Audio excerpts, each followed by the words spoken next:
madaxweyne iskuulkan wuxuu ka mid yahay iskuullo laga dhisay mashaariicda la yiraahdo peace buildingka ama oo la yiraahdo peace dividend oo loogu talagalay inay nabadda iyo horumarka lagu taageero madaxweyne wasaaradda waxbarashada galmudug inaad maanta halkan kala soo qayb gasho aaday ugu faraxsan tahay waxaan kaloon doonaynaa inaan kuu sheegno galmudug safarkaadii nabadda laga soo bilaabo oo anigu aan kugu wehliyey baahiyaashii adigu ka soo qayb gashay oo bulshadii reer galmudug safarkii dheeray ay kugula wadaagaysay wasaaradda waxbarashada galmudug dhammaan inta badan waa ay hirgelisay wixii aysan hirgelinina ayagoo pipeline-ka ku jira ay hadda diyaar yihiin waxay noo tahay runtii farxad bay noo tahay fursad bay noo tahay inaan halkan ku xarig jarno dugsiga sare ee degmada Cadaado oo ah runtii dugsi si casri loo dhisay baahida waxbarasho guud ahaan ka jirta galmudug gaar ahaan degmada Cadaadana kaalin muuqata ama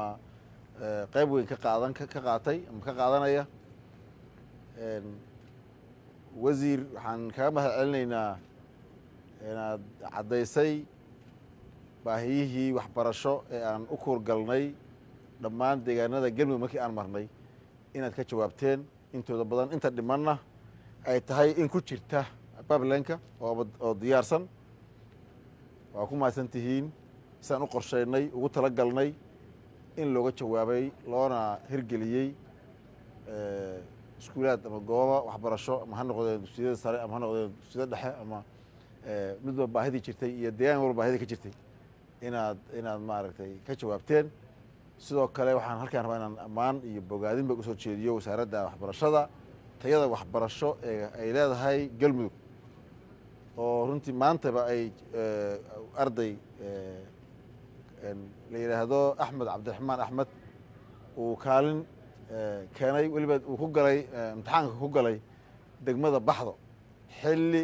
xaaladu ay adkaayeen oo duruufo adag ay ka jireen degmadaas waxayna runtii ardaygaasna waxaan leenahay hambaliyo waana